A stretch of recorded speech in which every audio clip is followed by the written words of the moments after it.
자, 계속해서 2회 거 한번 풀어볼게요. 2회 거. 2013년도 2회 문제 같이 한번 풀어보도록 하겠습니다. 우리 2회 문제가 되겠죠? 네. 자, 기사고요. 우리 기기 41번 문제부터 같이 한번 가도록 하겠습니다.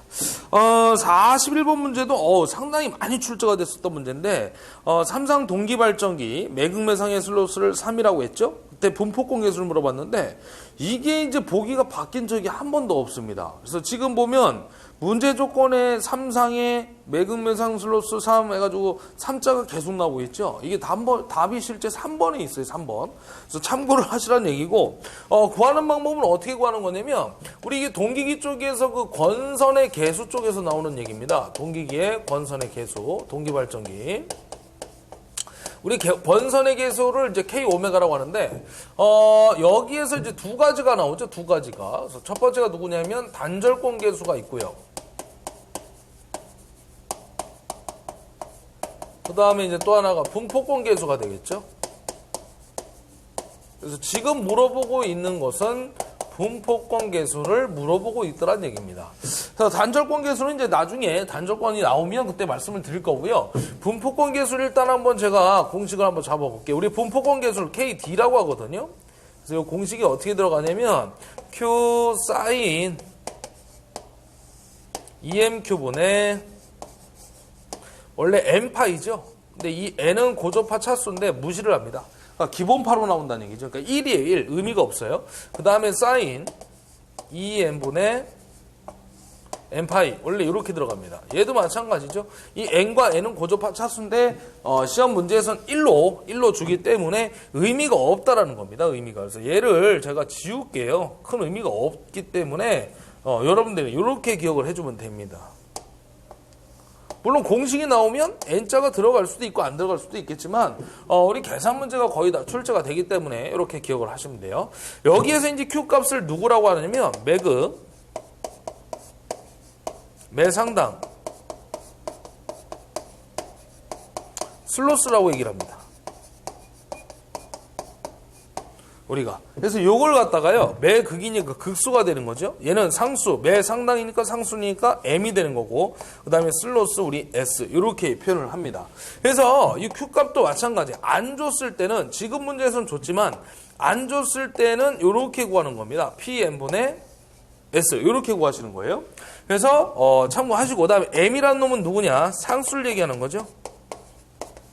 그래서 우리 동기기 쪽에서 무조건 y격선 3상이 되는 거죠. 3상. 자, 얘가 이제 변함이 없다라는 겁니다. 중요한 거. 그러면 여기에다 3을 집어넣게 되면 어떻게 되는 거예요? 무조건 얘가 3이면 6분의 파이죠. 그럼 파이는 우리가 얼마예요? 180도가 되는 거죠. 그래서 우리가 이게 사인이 나오면, 이런 사인 코사인이 나오면 얘는 각도입니다. 각도. 그 다음에 사인 코사인이 없으면 얘는 3.14가 되는 거죠. 그럼 얘가 3을 넣으면 6분의 파이니까 사인 30도가 돼버리죠. 그럼 사인 30도는 얼마냐? 2분의 1입니다. 2분의 1. 그러니까 이 m이라는 상수가 변함이 없기 때문에 분자의 값도 2분의 1이 변함이 없더란 얘기죠. 공식이 나오면 이렇게 찾고요. 계산 문제가 나오면 무조건 분자에다가 2분의 1을 갖다 넣어서 해결을 해주시면 되는 겁니다.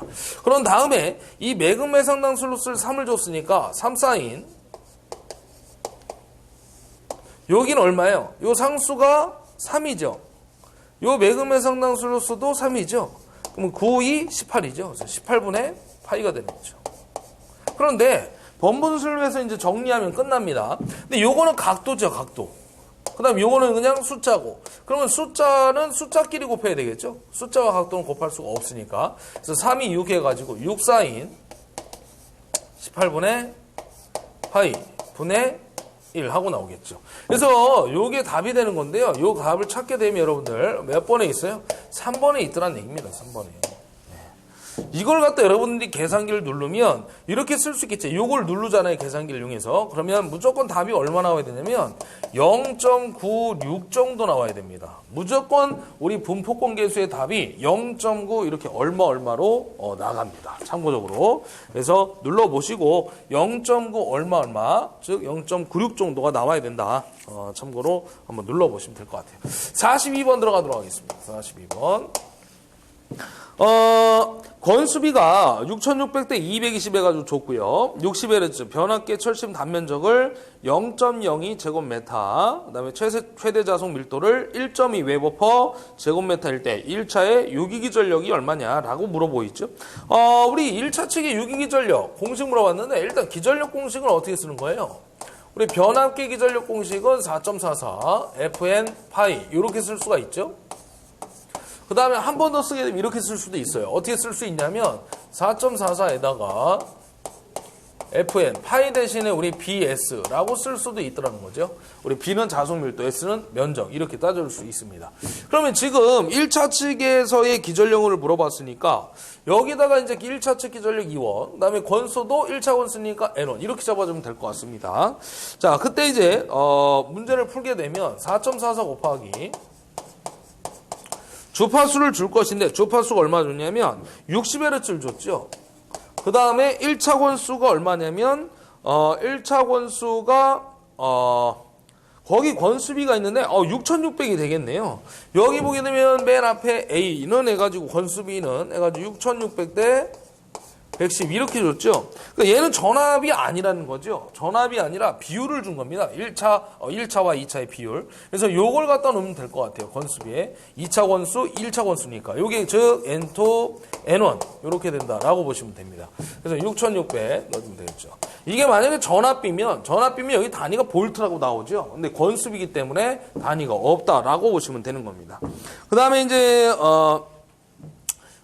파이를 갖다 집어넣으면 되겠죠. 자속 파이. 근데 지금 문제는 뭐냐면 철심의 단면적을 줬고요. 단면적을 줬고 그 다음에 요 단면적을 줬다는 얘기죠. 그 다음에 자속 밀도를 줬어요.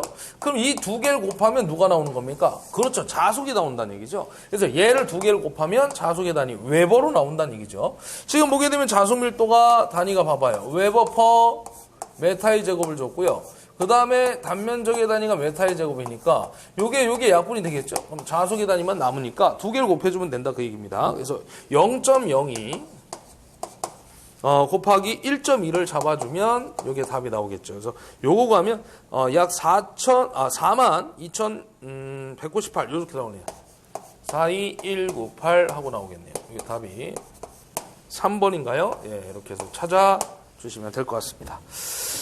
그 다음에 이 43번, 요 밑에도 한번 해결해야 되겠죠. 43번 문제.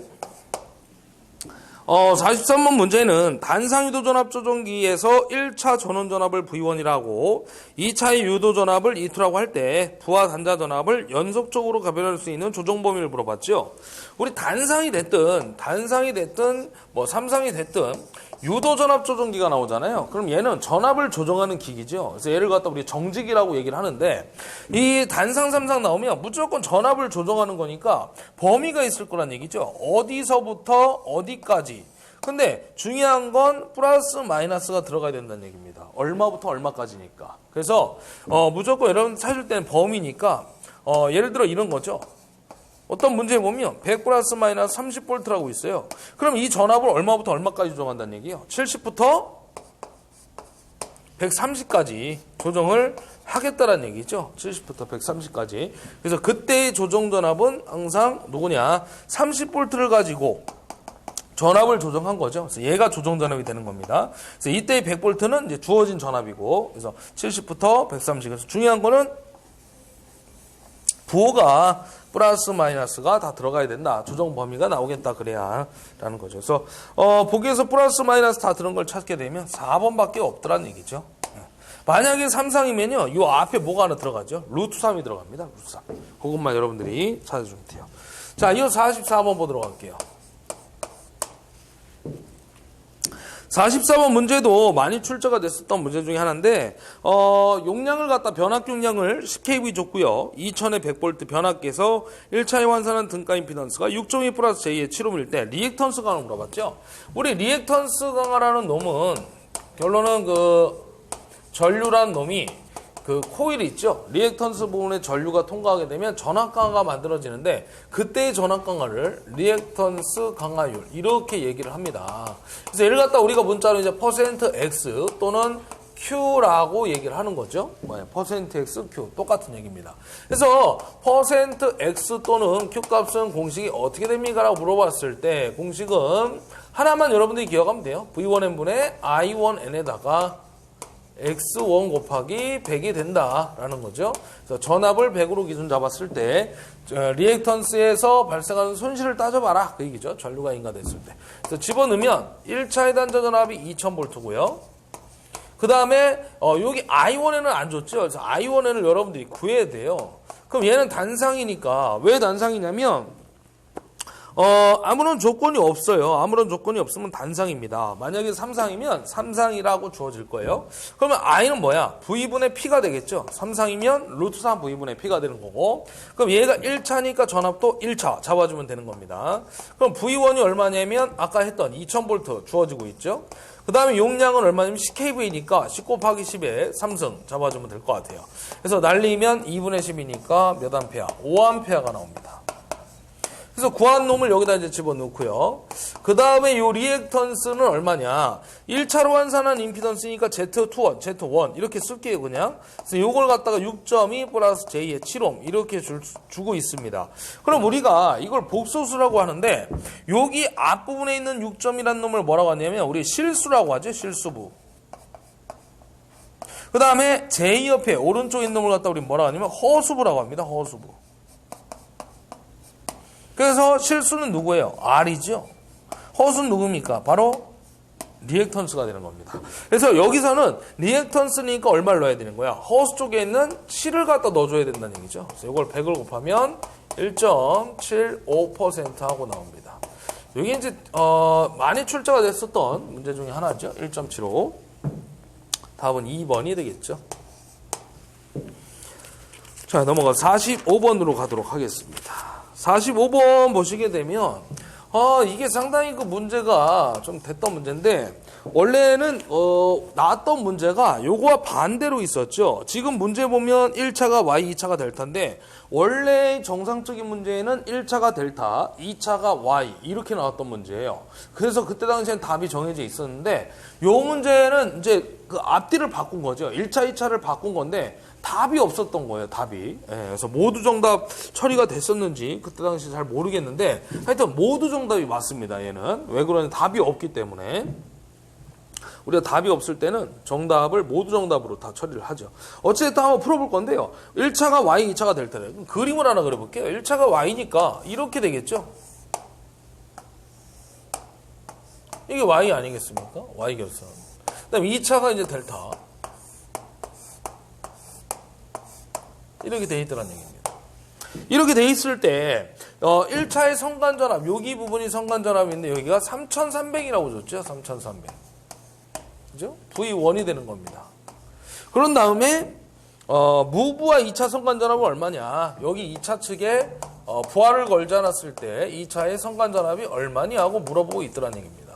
단 문제 조건에서 전압비를 갖다 30대 1 줬죠. 전압비가 30대 1이라는 얘기는 뭐예요? A가 얼마라는 얘기야? 30이 된다는 얘기죠. 1분의 30이니까. 자, 이렇게 잡아주시면 됩니다. 그러면 여기 우리 그 Y결선에서는 어떤 관계가 성립됩니까? 여기에 우리 상전압을 표현해야 되는데 노란색으로 한번 표현해볼게요, 제가. 이게 성간전압이니까 상전압은 얼마야? 루트 3분의 V1이 발생하겠죠. 상전압은 성간보다 루트 3배 작으니까 이렇게 적용할 수가 있을 것 같고요. 근데 이제 여기는 1차고 오른쪽은 2차 델타 결선이니까 여기 중간에 권수비가 존재한다고 그랬어요. 그럼 권수비라는 놈은 공식이 어떻게 됩니까? 전압비 V2분의 V1 이렇게 따질 수가 있다는 얘기죠. 그럼 여기는 1차 여기는 2차 측의 상전압이 될 것이니까 2차로 표현을 해드란 얘기예요. 2차로 넘겨줘야 되니까. 그럼 V2는 뭐예요? A분의 V1이 된다는 얘기죠. 그래서 여기에다가 어떻게 적용할 거냐면 A를 다시 한번 나눠주면 되겠죠. 그래서 여기 걸리는 전압이 얼마냐? 루트 3A분의 V1만큼의 전압이 발생이 되더라 그 얘기입니다. 그러면 델타 결선의 특징은 뭐예요? 상전압과 성간전압이 그렇죠. 똑같더란 얘기죠. 그래서 V2에 나오는 값도 얼마란 얘기예요? 루트 3A분의 V1만큼의 전압이 발생되더라 그 얘기입니다. 그래서 요거를 갖다가 제가 여기다 한번 표현을 해볼게요. 여기다 다시 결론을 내드리겠습니다.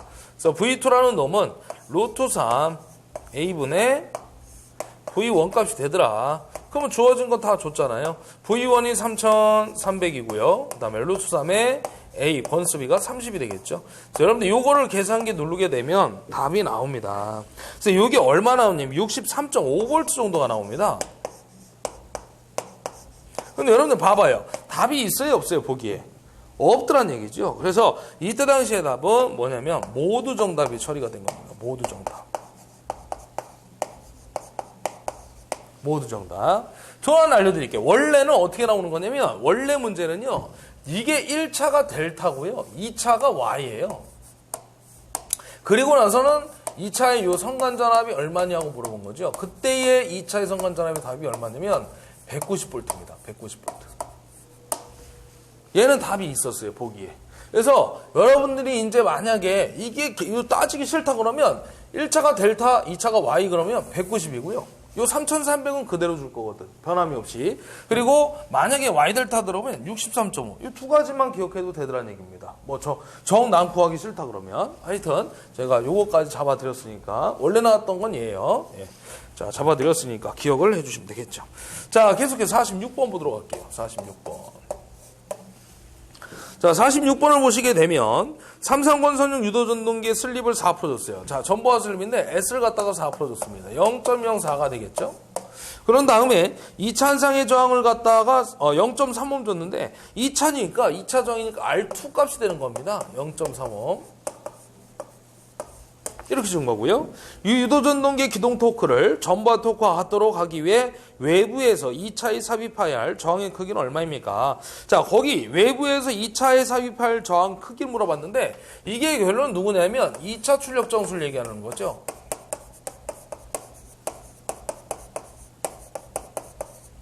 바로 누굴 얘기하는 거냐면 등가 저항 얘기하는 겁니다.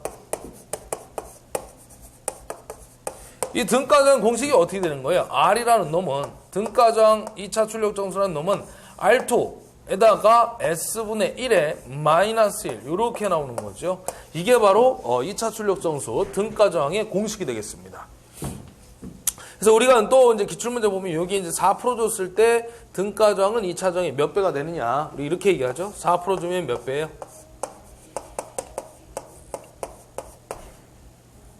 24배가 되는 거죠. 여기 이제 답이 있죠. 이렇게 기출문제. 5% 줬을 때 몇 배냐 물어보면 19배가 된다. 이런 얘기들이 이제 있습니다. 자, 그럼 여기에서 우리 집어넣게 되면 이 밑에다 다시 한번 집어넣어 볼게요. R은 R2에다가 S분의 1에 마이너스 1 이렇게 잡아주면 되겠죠. 그럼 R2를 아까 얼마 줬냐면 0.35을 줬고요. 슬립을 얼마 주냐면 0.04분의 1 마이너스 1 요걸 계산하게 되면 7.2옴 정도가 나오는 거죠. 그래서 보기에서 찾게 되면 7.2 4번에 해당이 되겠죠. 네. 자, 이렇게 풀어주시면 됩니다. 자, 47번으로 가도록 하겠습니다. 47번.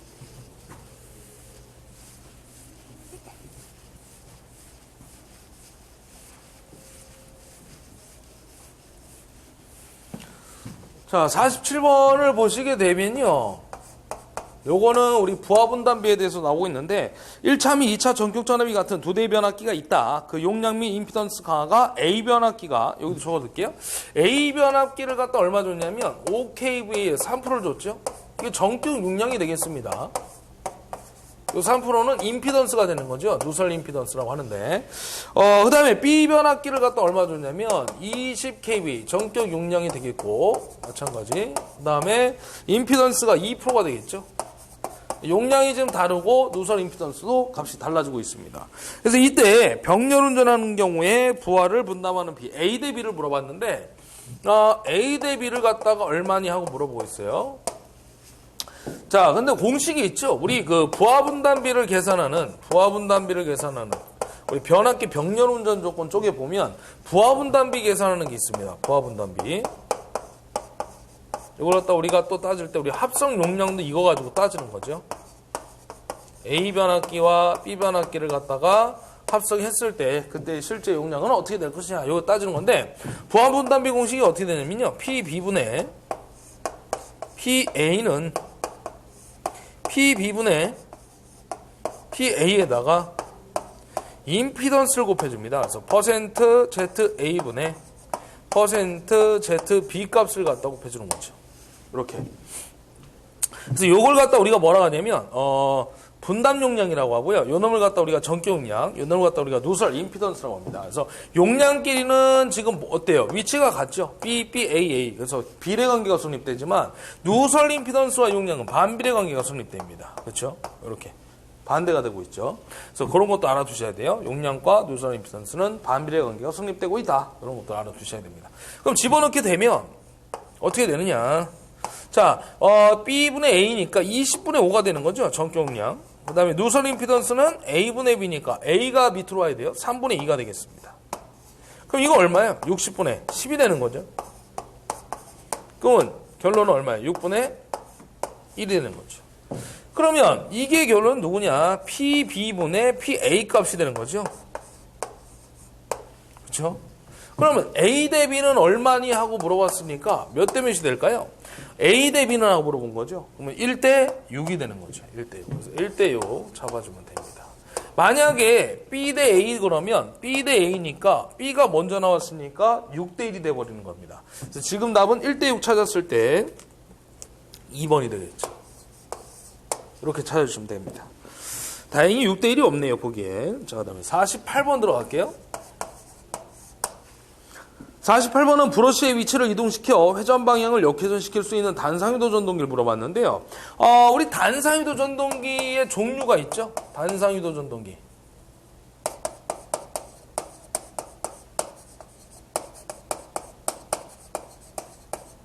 종류. 그래서 우리가 이걸 따지죠? 토크. 큰 거에서 작은 순서 해가지고 첫 번째 누가 들어가요? 반발 기동형이 들어가죠. 또 하나가 누가 들어갑니까? 반발 유도형이 들어가는 거죠.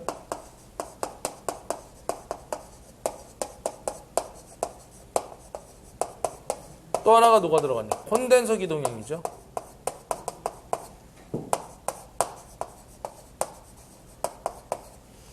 그 다음에 들어가는 게 분산 기동형이 있죠.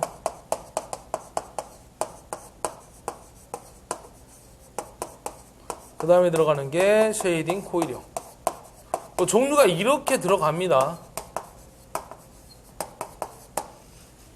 그래서 우리가 큰 거에서 작은 순서는 누구냐? 맞는 거. 그래서 우리 반, 얘도 반이죠. 그래서 콘, 분, 세. 그래서 우리가 이렇게 암기를 하죠. 일반적으로 방, 콘, 분, 세.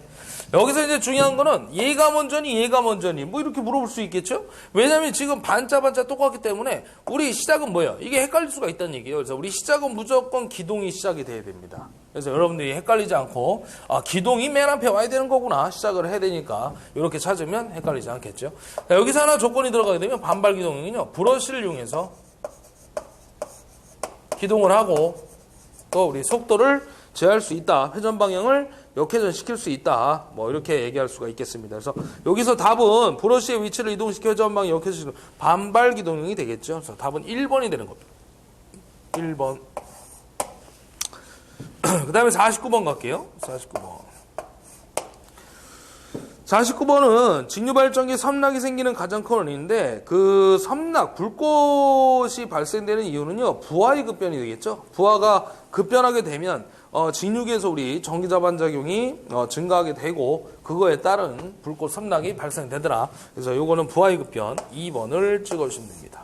이런 것들은 바뀌어 나온 적이 없어요. 단 한 번도. 네. 그 다음 50번 문제 볼까요? 네, 50번 문제. 요거는 5장 정류기 파트 문제 내용 같은데 단상반파 정류회로입니다. 우리 단상반파라는 것은 어떻게 되는 거예요? 정류회로에서 보면 단상 반파가 있고 또 전파가 있는데 두 가지가 나오죠. 정류회로 쪽에서. 우리 단상반파의 직류전압 ED라는 놈은 0.45에 2 이렇게 표현이 되죠. 원공식은 이렇게 되죠. 파이분의 루트 2에 2가 되더라. 원래 이렇게 따지는데 요 값을 계산하면 0.45가 됩니다. 그래서 요 놈을 갖다 우리는 뭐라고 해요? 직류라고 하죠. 직류전압. 직류분해 전압. 그 다음에 여기 있는 이 값. 요 이 값을 우리는 뭐라고 그래요? 교류분해 전압이라고 하죠. 교류분해 전압.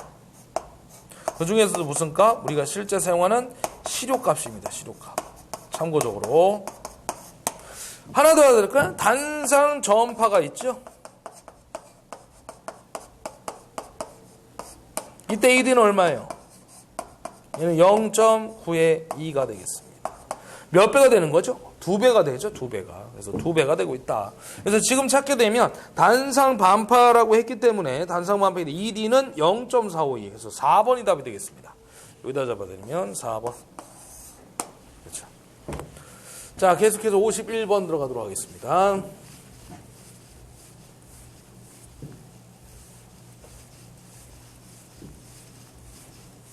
51번. 우리 51번 문제를 보시게 되면 유도전동기로 동기전동기를 기동하는 경우에 유도전동기의 극수는 동기기의 그것보다 이극만큼 적게 사용한대요. 그 이유를 물어봤는데 우리가 그 속도 공식을 보게 되면요. 회전자의 속도가 있죠. 유도기에서 회전자의 속도 공식을 쓰게 되면 1-s의 ns입니다. 그래서 요렇게 곱하면 회전자의 속도 값은 ns-s의 ns가 돼버리는 거죠.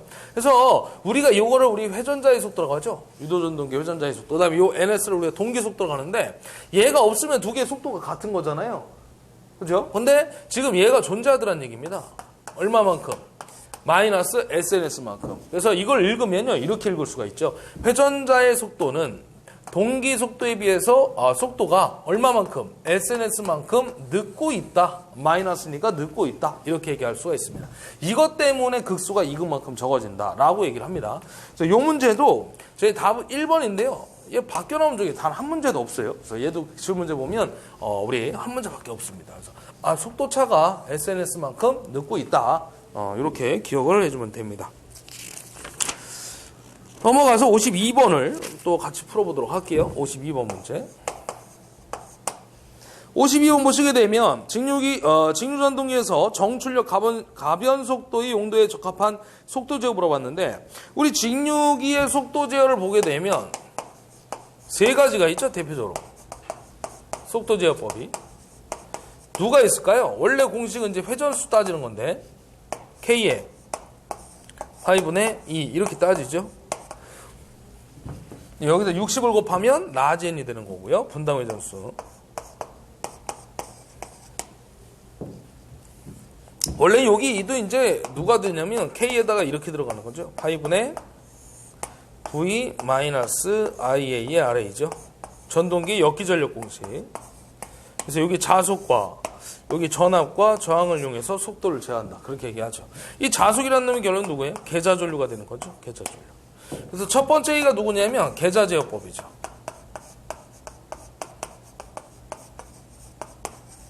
요걸 갖다 우리는 뭐라고 그래요? 정출력 제어라고 얘기를 합니다.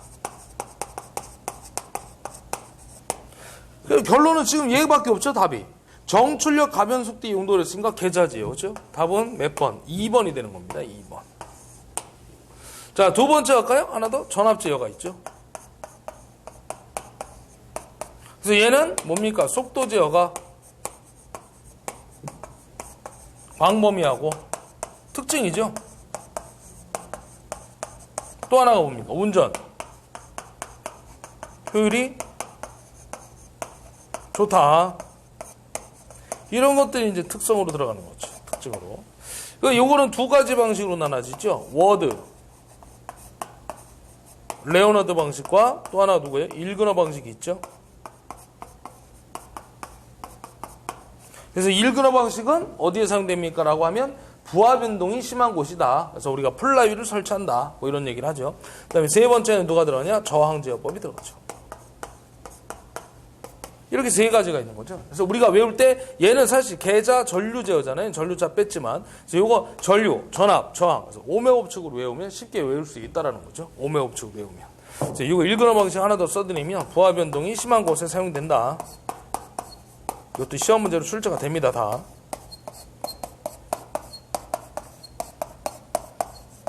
그래서 외우면 부하 변동이 얼마나 심하길래 일그러지겠느냐. 뭐 이렇게 외우면 되는 거 아닙니까? 그래서 부하 변동이 심하다 보니까 우리 플라이를 설치한다. 뭐 축소 효과라고 하죠. 이 플라이를 갖다가 커지게 하면 안정도 측면에서 안정도가 높아진다라고도 얘기를 해요.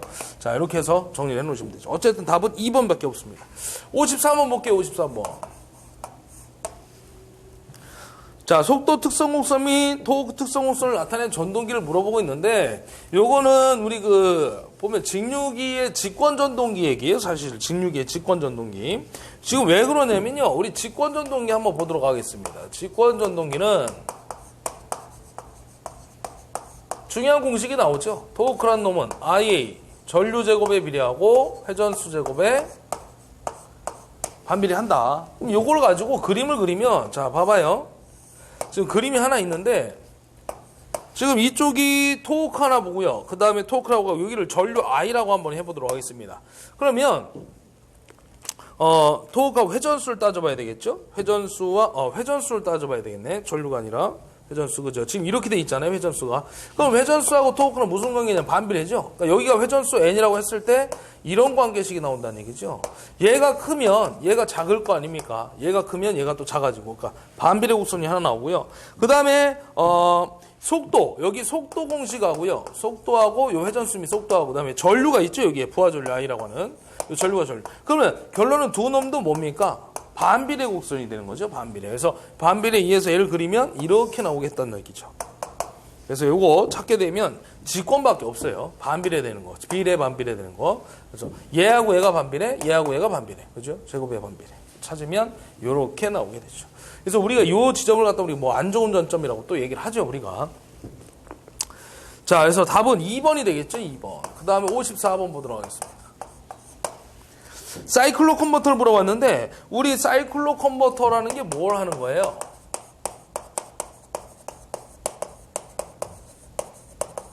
이걸 우리가 뭐라고 하냐면 교류 전력을 갖다가요,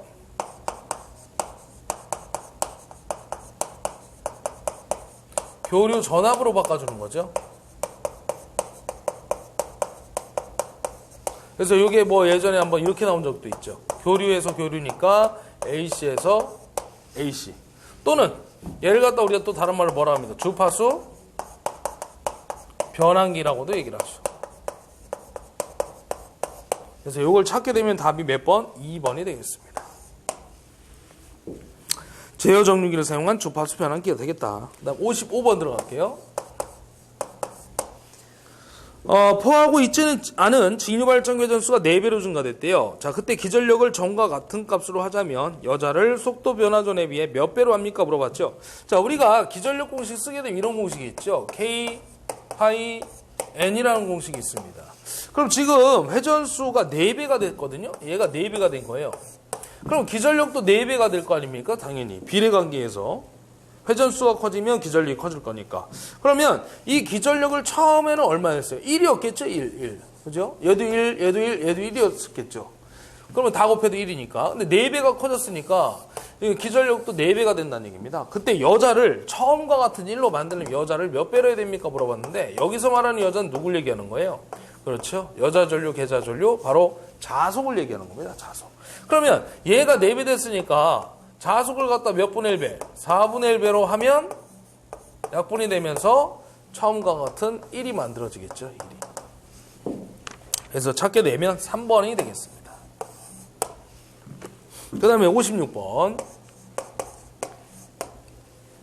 우리 권선형 유도전동기의 기동법으로 왔는데, 우리 유도기 쪽에서 권선형 유도전동기의 기동법 보면 두 가지가 나오죠. 대표적으로. 그래서 첫 번째가 누구냐면 2차 저항 기동입니다.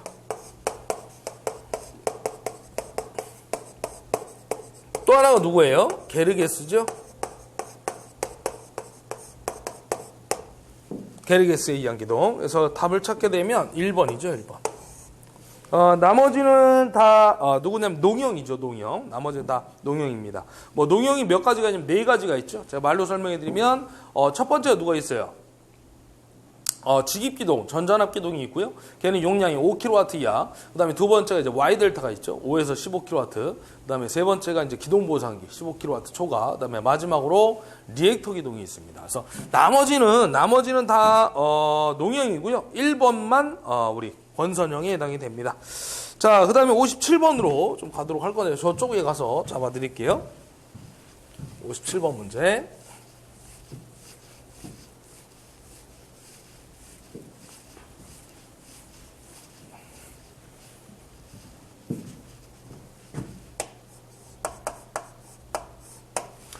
57번 문제 보시게 되면요. 동기 리액턴스를 갖다가 10옴, 그 다음에 전기자 저항이 0.1옴, Y결선 삼상 동기 발전기가 있다. 한상의 단자 전압이 4000V이고 유기기 전력이 6400V이다. 부하각이 델타 30도라고 했을 때 발전기의 삼상 출력 물어봤죠. 킬로와트.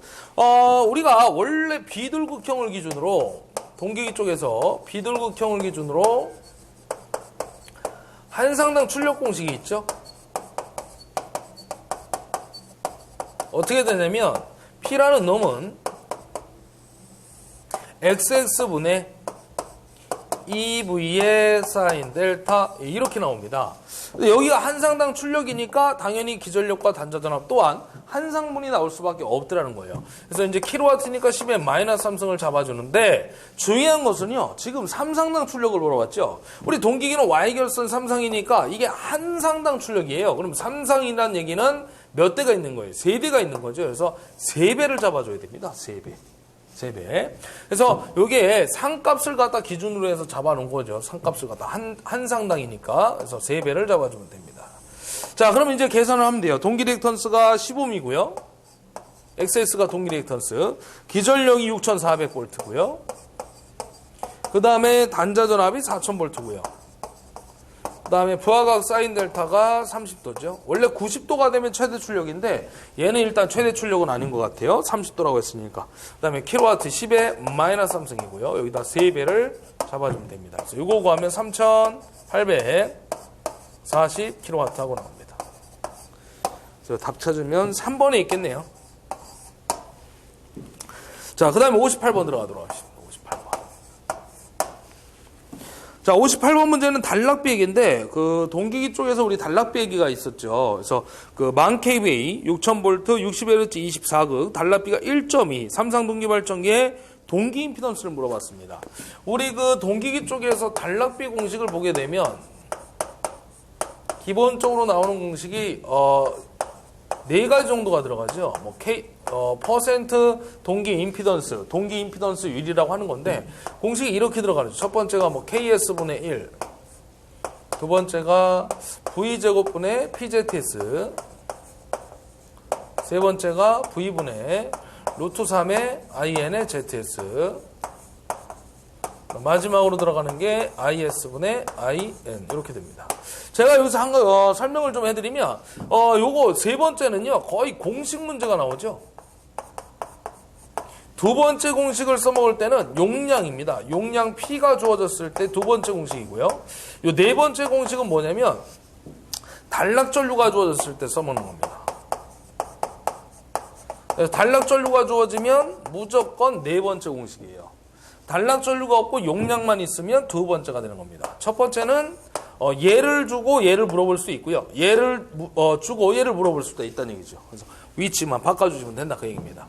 자, 그럼 여기에서 지금 잘 보세요. 보시면 용량이 있죠. 용량이 있고 단락비가 있어요. 이게 단락비거든요. 우리 KS를 단락비라고 하는데 요 공식을 일단 써먹어야 되겠죠. 단락비. 그 다음에 단락전류는 없어요. 용량이 있으니까 만 kVA 요 공식을 이용하면 됩니다. 그리고 물어본 건 ZS 값을 물어보고 있죠. 동기 임피던스. 자, 그러면 간단하죠. KS분의 1은 용량이 주어진 공식 V제곱분의 PZS죠. 그럼 요거 물어본 거니까 ZS는 어떻게 될까요? 우리 대각 곱하기 하면 되죠. 그래서 P 곱하기 KS분의 V의 제곱 이렇게 잡아주면 됩니다. 자, 그럼 이때 P값을 만 kV니까 만 곱하기 10의 3승 잡아주고요. 단락비가 얼마냐면 1.2를 줬죠. 그 다음에 V는 6000V. 그죠? 말이 없으면 단자전압입니다. 제곱. 요걸 구한 값이 3옴 나오네요. 답은 2번이 되겠습니다. 이렇게 해서 해결을 해주시면 될 것 같고요. 자, 두 문제 남았는데 59번, 60번에서 마무리를 짓도록 하겠습니다. 두 문제.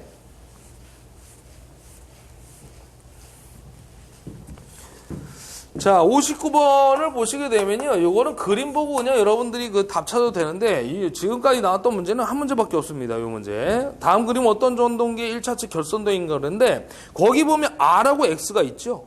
그래서 R과 X를 직렬로 접속한 건데 우리 이건 소형 단상 유도 전동기의 기동 방법 중에 하나입니다. 이게 누구냐면요, 저항과 리액턴스를 직렬로 접속하고 그 수십 와트 정도 소형 전동기에 사용되는 그 모노사이클릭형 전동기라는 게 있어요. 우리 아까 기동 토크가 있잖아요. 큰 거에서 단상 유도 전동기 종류 중에. 그래서 방콘 분쇄에서 잠깐 설명해 드린 것 같은데, 그 쉐이딩 코일형 그 다음에 오는 게 이 모노사이클릭형 전동기라고 보시면 돼요. 그래서 얘는 답이 1번이 되겠습니다. 그래서 R과 X가 직렬로 접속되고 수십 와트 소형 전동기에 사용되는 전동기다, 이렇게 보시면 됩니다. 자, 마지막으로 60번 문제 해결하고 마무리를 짓겠습니다. 직권 전동기가 전차용에 사용되는 이유 물어봤는데, 우리 직권 전동기는요 어떻게 됩니까? 우리 아까 잠깐 얘기했죠. 토크와 전류의 제곱에 비례하고 회전수 제곱에 반비례한다. 그래서 회전수가 크면 토크는 작아지고, 회전수가 작아지면 토크가 커진다. 그래서 이 이유 때문에 우리가 어디에 쓰이는 거예요? 바로 전차용이나 또 어디? 기중기에 사용이 되는 거죠. 용도가. 왜냐면 얘네들은 대다 무거운 놈들이잖아요. 그럼 무거운 놈들을 움직이려면 어떻게 됩니까? 우리가 기동 시에는 회전수가 0이죠. 정지되어 있는 상태니까, 출발하기 직전. 그럼 0제곱분의 1이라는 놈은 얼마예요? 토크가 무한대로 가버리죠. 무한대로. 그래서 이 엄청나게 무거운 놈을 갖다가 움직이게 되는 겁니다. 그래서 요런 반비례 제곱의 관계에 의해서 전차용이나 기중기에 적용이 되고 있는 전동기가 직권이구나, 이렇게 보시면 돼요. 그래서 찾게 되면 토크가 클 때 속도가 작다, 반비례 특성으로 나오는 답 2번에 있겠죠. 여러분들 이렇게 찾아주시면 되겠습니다. 요거는 우리가 그 1톤 트럭 있잖아요. 그거 가지고 설명해도 마찬가지죠. 우리가 출발할 때 1단 놓잖아요. 1단을 놓는 이유는 뭐예요? 회전수가 작을 때 토크가 크죠. 5단은 반대로 회전수가 엄청나게 빠르죠. 대신에 토크는 작죠. 뭐 이런 관계에서 여러분들 이해를 하시면 되겠죠. 그래서 답은 2번이 되겠습니다. 자, 여기까지 해서 우리 2013년 2회 전기기사 기기문제 풀이를 마무리하고, 다음 시간에는 3회 문제 풀이 들어가도록 하겠습니다. 예, 수고하셨습니다.